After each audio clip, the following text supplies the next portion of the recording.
Good morning sir, আসবো? আসুন। Good morning.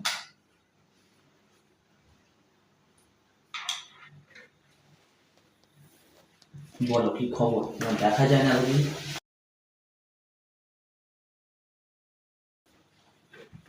একটা প্রজেক্ট ধরেছি পুজোর বাজারে চাপে, অনেক কষ্ট সৃষ্ট করে একটা ক্লায়েন্ট ধরেছি। দেখুন প্রজেক্টটা কিরকম।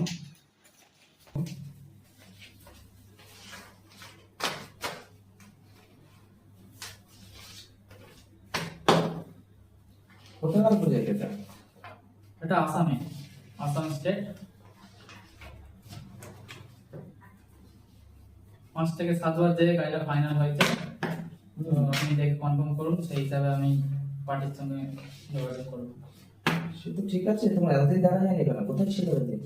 পুজো গেল, পুজোতে তো সেরকম ভাবে ঘুরতে যাওয়া হয়নি। প্রজেক্ট না পেলে পুজোয় ঘুরে কি করবে? হ্যাঁ, পুজোয় মাথায় ঘুরতে, পুজোয় ঘুরতে গেলে তো পয়সা দরকার না? পুজোয় ঘুরতে গেলে পয়সা দরকার।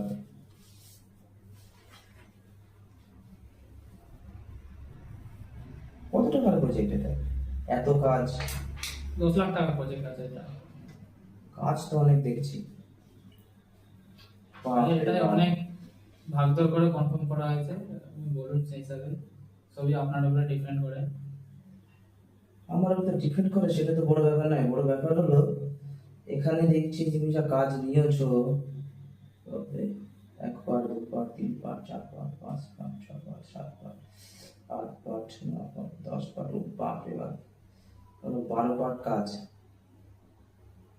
6টা বেডরুম। কি করে সম্ভব বস? 6টা বেডরুমেই তো আমি তোমার প্রজেক্ট আমি দেখলাম, কিন্তু এই প্রজেক্টে 6টা বেডরুম আর ড্রেসিং টেবিল, মডুলার কিচেন, এটা তো করা সম্ভব ড্রেসিং নয়। টেবিলটা বিলে আমি এখন অ্যাড করিনি, ওটা বলেছিলাম কার্ডে যদি ডান হয়ে যায় তো ওটা গিফট করা হবে। তো আপনি তো বলছেন এটাই কম হয়ে যাচ্ছে, তো অনেক অনেক কম। 6টা বেডরুম অসম্ভব, 6টা বেডরুম করা সম্ভব নয়। 3টে ড্রেসিং বেডরুম। টেবিলটা খুব টাফ নেই, এখানে হালকা করে ডিজাইন করা আছে, হালকা ঠিক আছে আমি দেখছি, কিন্তু ড্রেসিং টেবিল টোটাল ঠিক আছে, কিন্তু এখানে 3টে বেডরুম এক্সট্রা হয়ে যাচ্ছে। আর 3টে বেডরুম দিয়েই তো 10 লক্ষ করে হয় করি না, কিন্তু সেটা সম্ভব না, অসম্ভব করা। ঠিক আছে, ঠিক আছে স্যার, হবে না তো ছেড়ে দিন। হ্যাঁ, আরেকটা এটা- প্রজেক্ট আছে, ওটা দেখুন, ওটা একটু বড় প্রজেক্ট আছে, যাও দেখি। ওটা আমি এতে রেডি করে রেখেছি। এটা হচ্ছে আপনার দিল্লিতে আছে এই প্রজেক্টটা।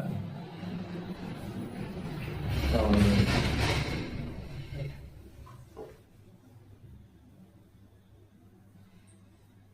বাহ, ডিজাইনটা খুব সুন্দর বানিয়েছো।